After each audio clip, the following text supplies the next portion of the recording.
Assalamualaikum warahmatullahi wabarakatuh. Waalaikumsalam. Alhamdulillahi rabbil alamin. Wal aqibatu lil muttaqin wa la udwana illa 'alal zalimin. Wassalatu wassalamu ala sayyidil mursalin wa ala alihi wa sahbihi ajma'in. Di dalam sebuah kisah bahwasanya suatu ketika Nabi Ibrahim alaihi salam ketika kedatangan seorang tamu, tak lama setelah tamu itu pulang, datang malaikat pencabut nyawa kepada Nabi Ibrahim alaihissalam. Kemudian malaikat itu bertanya, "Ya Nabi Allah Ibrahim, siapa tadi yang datang bertamu denganmu itu?"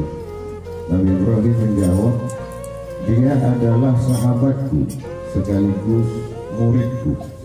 Terus kembali bertanya sama malaikat, "Apa sesungguhnya gerangan tujuan temanmu itu bertamu kepadamu?" Nabi Ibrahim kemudian kembali menjawab, "Dia datang kepadaku itu untuk memberitahukanku bahwa besok dia akan melaksanakan akad pernikahannya." Setelah itu kemudian malaikat kembali menyatakan kepada Nabi Ibrahim, "Tahukah engkau wahai Ibrahim, sesungguhnya orang yang bertamu terhadapmu tadi itu tidak akan sampai besok dia menikah, karena Allah telah memerintahkanku untuk menyambutnya sebelum dia melaksanakan akad nikahnya." Kemudian setelah itu sang malaikat pamit meninggalkan Nabi Ibrahim. Mendengar apa yang dikatakan oleh malaikat tadi, Nabi Ibrahim kemudian dia ada niat untuk menceritakan kepada temannya tadi agar pernikahannya itu dipercepat, jangan menunggu besok, tetapi pernikahannya dilaksanakan malam itu juga. Mengingat dia sudah mendapat informasi dari malaikat maut bahwa besok sebelum pelaksanaan akad nikah temannya itu akan dicabut nyawanya oleh Allah Subhanahu wa ta'ala. Akan tetapi di tengah perjalanan menuju rumah sang teman, Nabi Ibrahim menghentikan langkahnya. Kemudian dia berpikir, bukankah ini masalah urusan nyawa adalah rahasia Allah? Kenapa aku harus memberitahu kepada temanku? Diamlah, dia besok tahu sendiri, karena itu rahasia Allah. Tidak mungkin aku memberitahukan kepada temanku itu. Pada jadwal yang telah ditentukan, tetap dia melaksanakan akad nikah. Bahkan setelah akad nikah dia masih hidup sehat-sehat saja. Besok seminggunya, sebulan, setahun, sampai 70 tahun temannya yang menikah tadi itu ternyata tidak mati, dia masih hidup. Nabi Ibrahim penasaran, kenapa malaikat ini kok berbohong kepadanya? Apa sesungguhnya maksudnya itu? Kemudian setelah bertemu, kemudian Ibrahim kembali bertanya, "Hei malaikat maut, kenapa engkau membohongi aku? Bukankah engkau bilang temanku itu sebelum akad nikah dia akan meninggal? Tetapi kenapa justru sampai hari ini dia masih hidup, bahkan sudah umur 70 tahun?" Apa jawab malaikat itu? "Ya Nabi Allah Ibrahim, sesungguhnya apa yang kukatakan kepadamu bahwa orang itu sebelum akad nikah dia itu akan kucabut nyawanya, itu adalah benar. Akan tetapi ketika saatnya, pada saat itu aku akan mencabut nyawanya, Allah kemudian menahanku untuk mengurungkan niat untuk batal tidak mencabut nyawa orang tadi." Emang kenapa, kata Nabi Ibrahim, kok bisa Allah Subhanahu wa ta'ala mengurungkan untuk mencabut nyawa temanku itu? Apa jawab malaikat? Rupanya ternyata setelah pulang bertamu denganmu pada malam itu, pulangnya temanmu itu bersedekah sebanyak 7 dirham kepada anak yatim dan fakir miskin. Ternyata dari sedekahnya itu mereka kemudian didoakan. Dia didoakan oleh orang-orang yang menerima sedekahnya. Dari anak yatim, orang miskin mendoakan. Apa doanya? Allahumma ya Allah, tawil umruhu, tawil umur, panjangkan umur orang ini ya Allah. 7 dirham dia bersedekah dan didoakan oleh orang-orang yang menerima sedekah. Ternyata dari sedekahnya itu Allah berkenan mengabulkan doa orang yang mendapat sedekah dari teman Nabi Ibrahim tadi. Karena diterima sedekahnya itu oleh Allah, kemudian Allah menghadiahkan setiap 1 dirham perpanjangan umur selama 10 tahun. 7 dirham, 7 kali 10 menjadi 70. Apa hikmah dari ini? Hikmah dari kisah ini adalah memang betul di dalam Al-Quran Allah mengatakan idza jaa ajalukum fala yastakhiruna sa'atan wa la yastaqdimun. Ketika ajalmu telah sampai, Allah tidak akan memaju dan memundurkan meskipun sesaat. Itu ayat Quran. Tetapi ingat bahwa Allah itu mempunyai sifat qadirun muridun. Dialah yang maha kuasa dan dia juga yang maha berkehendak. Tidak mustahil ketika Allah berkehendak seseorang yang sudah ditakdirkan umur 40 tetapi kemudian dipanjangkan umur oleh Allah Subhanahu wa taala. Begitupun sebaliknya, tidaklah mustahil orang yang umur ditakdir Allah 70 kemudian dimajukan umurnya menjadi 40.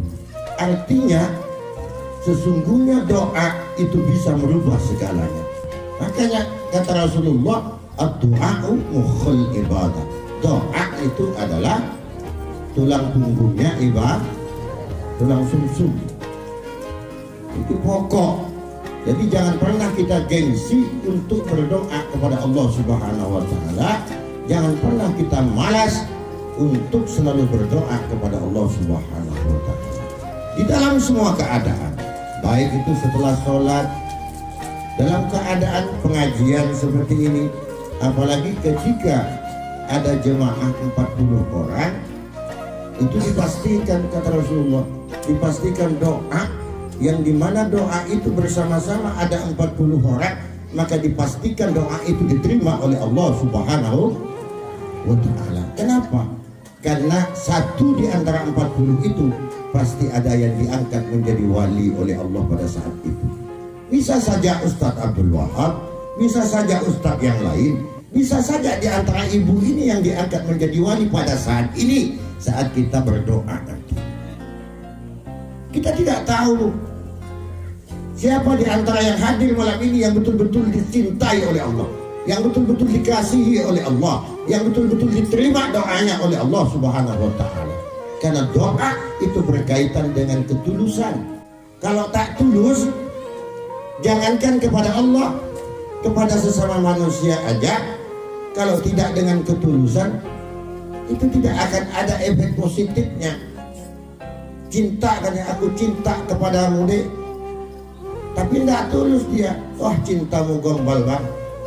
Kalau gitu cinta, gitu senang, ceweknya tersandung ke batu, memang batu ini kurang ajar, sapu naruh di jalan. Tapi giliran udah 3-4 tahun apa? Kemana bah mata kau nyantek, udah tahu batu masih dilanggar. Dibalik omongan tuh. Jadi ketulusan yang diharapkan. Ternyata sedekah itu merubah segalanya. Perbanyaklah sedekah kata Rasulullah. Maka minggu kemarin pernah saya singgung ayat wa amtiku mimma razaqnakum min qabli ayyati ahadakumul maut fa yaqula rabbi laula akhartani ila ajalin qarib fa asaddaqa wa akun minas sholihin. Jadi seandainya orang yang sakaratul maut ini diberi kesempatan oleh Allah untuk memperpanjang napasnya, apa yang akan mereka lakukan? Fa asaddaqa, maka aku akan bersedekah, wa akum minas sholihin, dan aku akan menjadi dari golongan orang-orang yang saleh. Ternyata tidak sholat malam, ternyata tidak puasa, yang akan dia lakukan adalah bersedekah. Kenapa? Saking dahsyatnya sedekah itu, saking hebatnya pahala bersedekah itu yang selalu mengalir dan mengalir. Seperti yang telah diceritakan di muqaddimah kita tadi itu sebagai motivasi bagi kita semua. As-shadaqatu tadba'u alfa bala'id, bisa sampai 1000 bala itu ditolak oleh Allah karena sebab sedekah seseorang. Padahal sesungguhnya malam ini ada si A, si bulan itu akan diberi bala oleh Allah Subhanahu wa taala. Tetapi karena dia telah bersedekah dan dia bersedekahnya dengan ikhlas, yang menerima mendoakannya, kemudian malam itu dibatalkan oleh Allah bala yang akan turun. Banyak sedekah itu manfaatnya. Mana qasul min shadaqatin bal yasdaq bal yasdaq bal yasdaq. Tidak akan pernah berkurang sedekah yang engkau keluarkan, kecuali akan selalu bertambah, bertambah dan bertambah. Maka orang yang banyak bersedekah itu pahalanya sangat luar biasa dari Allah Subhanahu wa taala. Kenapa? Karena sedekah itu adalah urusan hati. Kalau tak betul-betul kita terbuka hati kita, tidak betul-betul ikhlas, kita akan melakukan itu. Karena sifat manusia itu adalah sifat al-bukhl, sifat bakhil, pelit, medit. Itu sifat manusia. Ketika dia menjadi seorang sakhawa, seorang yang dermawan, maka itu disebabkan karena hati dia bersih. Jadi kalau dalam kitab Ihya Ulumuddin ini, tanda-tandanya orang yang bersih hatinya itu, diantaranya itu tidak ada sifat takabur, sifat ujub, tidak ada di dia, tidak ada sifat pelit, tapi yang ada adalah sakhawa. Dia dermawan, selalu bersyukur, sabar menghadapi musibah. Dia tidak sombong, dia tidak ria ingin dilihat orang lain ketika ibadah. Itu tanda-tanda bahwa hati orang itu bersih. Tetapi ketika sebaliknya, maka mohon dikoreksi hati kita masing-masing. Ketika ada sifat angkuh dan sebagainya, itu berarti hati kita itu perlu dipertanyakan kebersihannya. Berarti hati kita itu masih perlu dibersihkan. Hati kita masih kotor. Kalau rasa dengki masih ada di dalam diri, kalau pengen selalu dilihat orang, tidak mau kalah ke orang, sok pintar, diam. Kalau dipuji orang senang, tapi kalau dihina orang dia manas. Kalau orang senang dia yang sakit, kalau orang sakit dia senang. Berarti hatinya itu kotor. Diperiksa loh. Jangan hanya ketika kita sakit kepala kita periksakan, kita ke dokter, tapi kalau hatinya sakit kita biarkan. Padahal hati semakin lama semakin menebal. Ketika makin menebal kotorannya, makin tertutup hati kita, makin susah kita untuk dapat menerima hidayah dari Allah Subhanahu. Diberi nikmat oleh Allah, dia salah menggunakannya, ternyata nikmat yang diberikan digunakan kepada hal yang dilarang Allah. Tetapi ketika dia tidak mendapatkan nikmat, dia sudah menyangka bahwa kenikmatan yang tidak diberikan Allah kepada dirinya, disangkanya itu Allah benci kepadanya. Padahal tidak sedikit orang yang tidak diberi kenikmatan dunia oleh Allah, tetapi itu adalah bagian dari kekasih-kekasih pilihan Allah Subhanahu wa ta'ala. Makanya kita semua jemaah Nurul Hidayah ini dalam segala keadaan diberi nikmat bahagia di dunia oleh Allah, diberi ujian kesengsaraan ketika di dunia, kita berharap semuanya itu tidak terlepas dari ridho Allah Subhanahu wa ta'ala. Mudah-mudahan bermanfaat. Sekian, ihdinas siratal mustaqim. Wassalamualaikum warahmatullahi wabarakatuh.